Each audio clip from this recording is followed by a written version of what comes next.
Hi, it's Summer and welcome to my second December reading vlog. Today is Wednesday, November 30th, I'm pretty sure. We've been back from my parents' house for a few days now. The neighborhood that they live in is super cute and a lot of the people there are like super festive, so there were already a lot of like Christmas lights and stuff up. I also got to snuggle my mom and dad's new cat.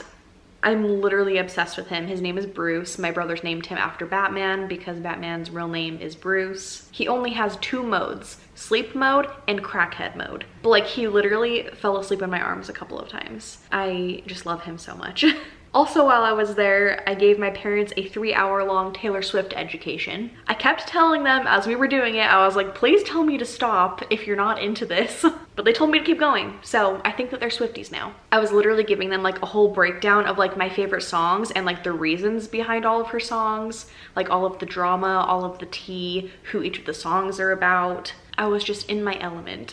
And then on Black Friday, we went to a really cute farm. I tried to get a lot of clips there because it was just adorable. And then after that, I talked my parents into going to Barnes & Noble with me. I did buy a book. It wasn't part of a Black Friday sale or anything, but you win some, you lose some. I still count this as a win though, because I'm very excited to read it. This one is A Cat Cafe Christmas by Cody Gary. I love this cover, so cute. This little blurb on the back is all you need to know before you go into this book. It says, a laugh out loud opposites attract romance about 3 of the world's most beloved seas: Christmas, coffee, and cats. Literally my perfect book. While we were up there, I also finally started Legends and Lattes by Travis Baldree. You've probably already heard me talk about this one. It's a cozy fantasy. The main character, Viv, is making a coffee shop in this really cute town that doesn't even know what coffee is. So far, we're just kind of like in the middle of renovations of this old building that she purchased to convert into the cafe. She's getting help from this carpenter guy named Cal. She also just hired her first employee, who I'm pretty sure is the love interest. And we've also met this kind of like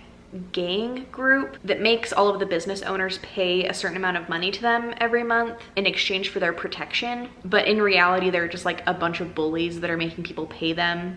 And if they don't, they'll like burn your business down. And I'm just really looking forward to Viv kicking all of their asses eventually. This really is just so cozy so far. I got to read this by the fire up at my parents' house. I also found some ambiance videos to watch while I was reading this that just upped my reading experience so much. I think that I just searched like medieval tavern or something like that, and it fit the vibe perfectly. So I highly recommend doing that if you pick this one up. I made it to page 67 while I was up there though, and I haven't picked it up since, so I'm hoping someone will do some reading sprints this week so I can get some reading in. I'm also using my new bookmark that I got from the Ripped Bodice bookstore in LA. That's kind of fun. This is the first book that I'm using it in. And then since I've been home, I actually finished Love Light Farms too. I don't think that I talked very much about this one in my last vlog, so you're kind of just gonna get a wrap up of like my final thoughts and stuff, but I loved this book. It was so cute and cozy and perfect for like Christmas and to get you into the Christmas spirit and stuff. And I also liked that to me the conflict didn't feel like it was this huge thing that overtook a lot of the plot. It was a little bit smaller and softer of a conflict, and it allowed all of the cute friends to lovers Christmas farm vibes to kind of come through more. I did feel like the conflict was resolved pretty quickly,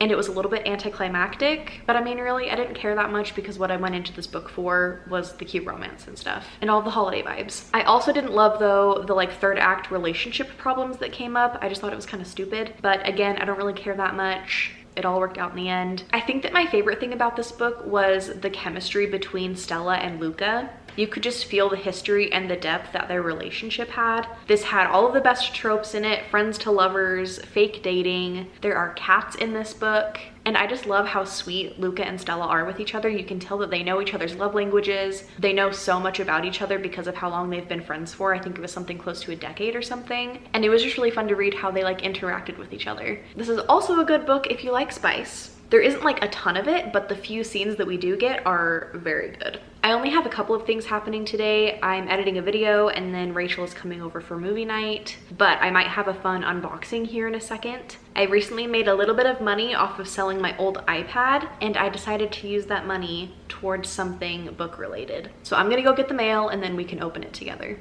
Okay, so it turns out that it was only one of my packages. So I'm gonna open this with you now and then open up the other ones when they get here. I am literally so excited about this one. This is A Far Wilder Magic by Allison Saft. This cover is just like the most beautiful thing I've ever seen. Let's see it naked. Ooh, look at the end pages. All right, so nothing crazy underneath. Love the end pages though. And I just love the cover. All that I know about this one is that it's a YA romance, it's historical fiction, and it's also fantasy and has like some magic stuff in it. I've been hearing such good things about this one though, and I like to read fantasy in the winter, so I think this will be the perfect time of year to read this. I also saw someone make a mood board for this book on Instagram, and they fan casted the guy that plays Kaz Brecker on Shadow and Bone as the main male love interest, and I am here for it. So that just convinced me even more to read this book. I need to see who did the cover art. So the jacket design was by Carrie Resnick and the illustration is by M. Allen. Obsessed. So yeah, I can't wait to pick this one up. I think that the only other bookish thing that's coming is like the big item that I ordered. Not big in size, but like big, like it was a big purchase that I'm excited about. The other stuff coming in the package, I'm pretty sure is just like Christmas lights and stuff to hang the Christmas lights outside. So that's something that we're gonna do this week, probably tomorrow. I really hope it gets here soon though, so that I can have good light to like show it to you and stuff. And I literally just realized that I forgot to tell you about the book that I'm currently reading. I've been reading it for a few days now. It's Apple Cider Slaying. I forgot who the author is, but it's a cozy mystery and I'm reading it for the Cozy Hollow Book Club. It's about a woman named Winnie, I'm pretty sure is her name, and her grandma. They own and operate an apple orchard. They sell cider and pies and they do tours and stuff, like lots of activities and things like that. But of course, like in all of the other holiday books that I've been reading, the orchard is in financial trouble. And to top it all off, they just found someone murdered in one of their buildings. Everybody is pretty much thinking that it's the grandma, so Winnie has taken it into her own hands. She's gonna try to solve the murder. And so she's kind of like talking to everybody around town because everybody's like gossiping about everything. I have a pretty solid guess on who the murderer is, and if I'm right, it's basically the exact same plot to one of the other books that I read recently. So hopefully this one can be its own thing and like surprise me and stuff. I'm gonna feel really bad if I don't like it though, but at least like I will have participated this month and I'll be able to be there for like the live show and stuff. And my cat is using the litter box, so that is my cue to end this clip. The rest of my packages got here, so I need to open them with you. I think this is just part of the Christmas light stuff. Mighty clips. Which means these are all of the lights that are supposed to go across our house, and it doesn't feel like very many, so I'm a little bit worried. We'll find out if it's enough tomorrow night. And the most exciting package for last. I had been thinking about this for a few months, and then it was on sale for Cyber Monday, and it also came with 3 months of Kindle Unlimited.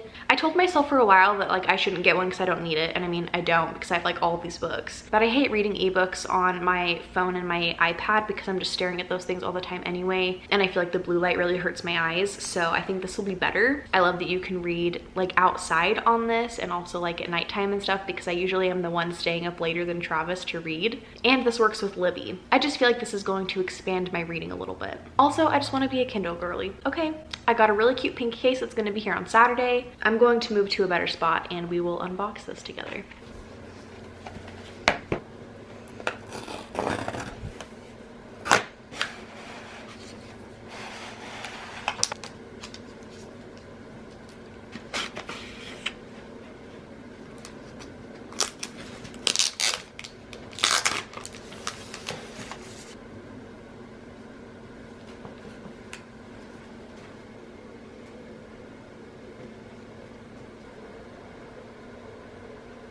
The amount of books that are available to me on this is kind of overwhelming.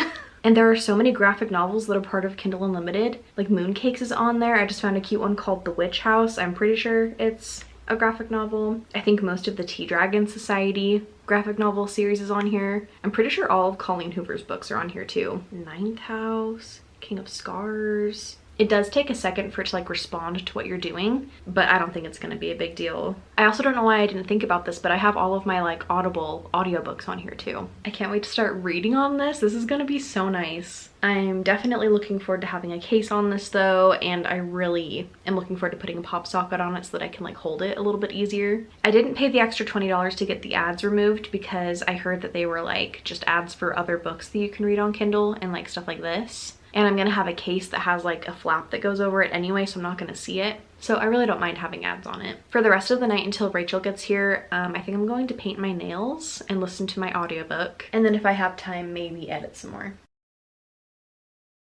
Hi, it's the next day. I just barely got back from visiting with my grandparents because they had a little early like Christmas gift for me that I wanted to go pick up. They always do like an official Christmas present closer to Christmas, but around Thanksgiving they always give us a Christmas ornament and a book. And so since it's kind of bookish related, I thought I would open it with you guys. I do already know what book this is because I told her that I really wanted it. This is the cute wrapping that she did. Look how pretty it is! Oh my gosh. So this is a coffee table art book and it's from Hilma af Klint. So it has like all of her paintings and stuff in it. I'm hoping it has like some info on like her life too. Oh my gosh.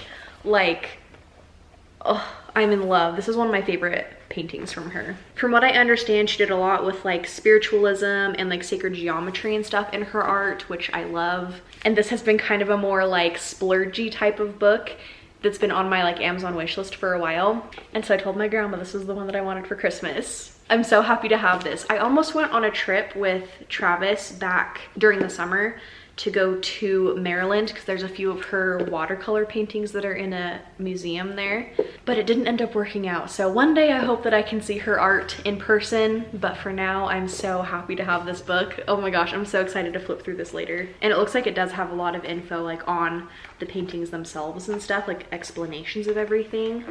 Oh, I just love everything. So cool. Anyway, I thought that would be fun to kind of like open with you guys. Lots of unboxings in this video so far. I also wanted to give you a book update. I've been listening to more of Apple Cider Slaying yesterday and today. So right now I'm on chapter 16 of 21.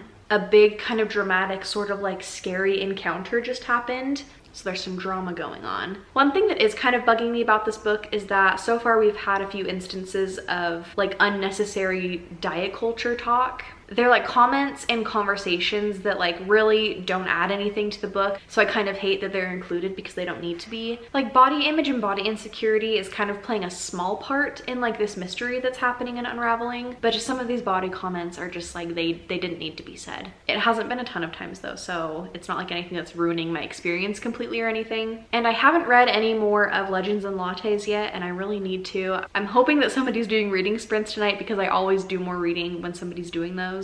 I do have a couple of things that I would like to sit down and do first though. Like I didn't end up getting to my nails last night, so I'd really like to paint those so that they're all cute for book club tomorrow. Oh, I also have to tell you, for movie night last night, we ended up starting a TV show that Rachel has already seen, but she's been telling me that I need to watch it. It's Dead to Me on Netflix, and it is so good so far. Oh my gosh. Absolutely crazy. I think we watched 6 episodes last night, and I am really tempted to watch a few more today.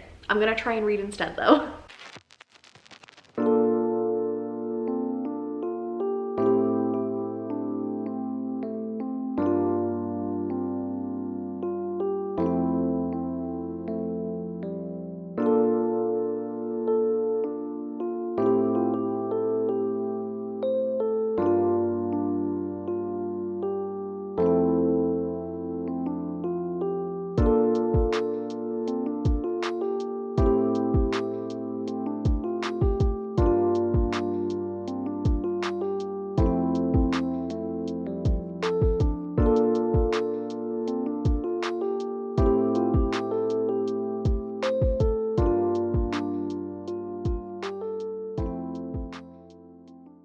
Hi, today's Saturday. I just wanted to do a quick little update on everything that I've read. I think it was on Thursday I ended up finishing Apple Cider Slaying, and I did end up being right about who was behind everything. I have a lot of fun trying to guess who's behind everything, who done it, like all of that kind of stuff, but also at the same time it kind of ruins it a little bit for me if I'm able to guess it. I just felt like this one was really predictable, and I don't think I'm alone in that. On those reading sprints the other night, that was kind of one of the things we ended up talking about was Apple Cider Slaying, and I think Keisha said that she had heard from some people that they thought it was predictable. So I'm glad I'm not the only one, but I also feel bad that I didn't love it as much since it's part of like a book club. I think that I ended up giving it like a 3.5 out of 5 stars though, because it was still cute. I still loved all the Christmas vibes, all the apple orchard things, and like the community aspect, like the small town. I really liked all of that, but it just like wasn't a new favorite book or anything. Part of me is kind of tempted to continue on in the series just because I loved the cozy vibes and stuff, but I don't know, it's not like on the top of my TBR or anything like that. And then I'm still reading Legends and Lattes. I read a pretty good amount the other night when I was doing reading sprints, and then I read a little bit more yesterday. I'm on page 109 and I'm almost to chapter 13. I really loved chapter 12. This little image right here kind of gives you a little bit of a sneak peek about what it's about. The cafe is officially open now, and we're seeing them kind of like tweak things to make it fit their needs a little bit better. They're adding things to the shop and to the menu and stuff. It is just so cozy and I'm having such a good time. I feel like I'm not having like 5-star feelings or anything like that, which makes me kind of sad, but who knows, anything could happen. I kind of feel like I'm self-sabotaging a little bit by taking so much time to read this. Like, this isn't a very long book. It's not even 300 pages. And it's taken me like a week to even get that far. I feel like I'm just taking long enough times in between reading it and stuff that I'm not as immersed in the story as I would be if I were like continually reading it pretty frequently. So I kind of hate that I've done that to myself, but I'm still loving this. I'm having a really great time. I just don't know if it's gonna be 5 stars, and it makes me really sad. And then so since I finished the audiobook for Apple Cider Slaying, I started another audiobook on Scribd. Also, is it Scribd or Scribed? Because I was talking to my dad about it the other day, and he has the app too because I convinced him to get it, and he calls it Scribed, and I'm like, oh, maybe I've been saying it wrong this whole time. So I don't know if I'm saying it wrong.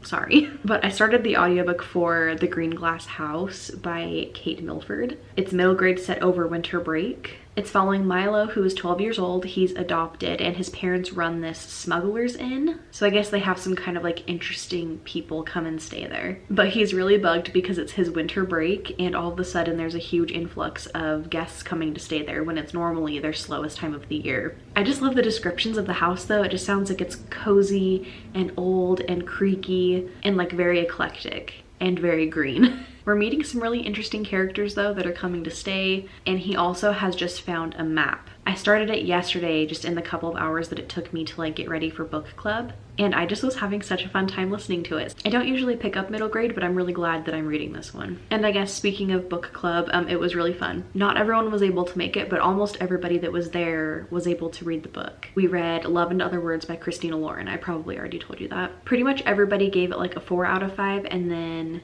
Rachel and I gave it a 3 out of 5. It was really fun to like have a discussion about a book with like people in real life and not just like internet friends. I also got to meet a few new people through this that we're gonna continually see every month and stuff. So I don't know, I'm glad that it's a fun group and that I enjoy everybody there, and I don't know, it was a good time. We also had a lot of really good food. It's been a really relaxed and chill weekend so far. It's been kind of like cloudy and gloomy for the past couple of days. So I feel like all we really wanted to do was like take naps and stuff. But I think that today feels like the perfect day to do my craft that I was supposed to do in last week's reading vlog. These are some DIY snow globe ornaments that I got from the dollar store. And I have some really fun stuff to kind of decorate these up with. So I think I'm gonna do some of these today. I have 3 of them. And so I think while I do this, I'm going to turn on an ambiance video and listen to more of The Green Glass House.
We just got back from Target because we needed to get some command hooks to be able to put up our Christmas lights outside. But I of course ended up getting things that we didn't even need, but they're very cute. So I'm gonna show you. This thing I didn't actually like need, but I think it's gonna make my life a lot easier. And it's this cute little daisy pop socket for my Kindle. Since it's a little bit bigger, it's nice just to be able to have something to get like an extra grip.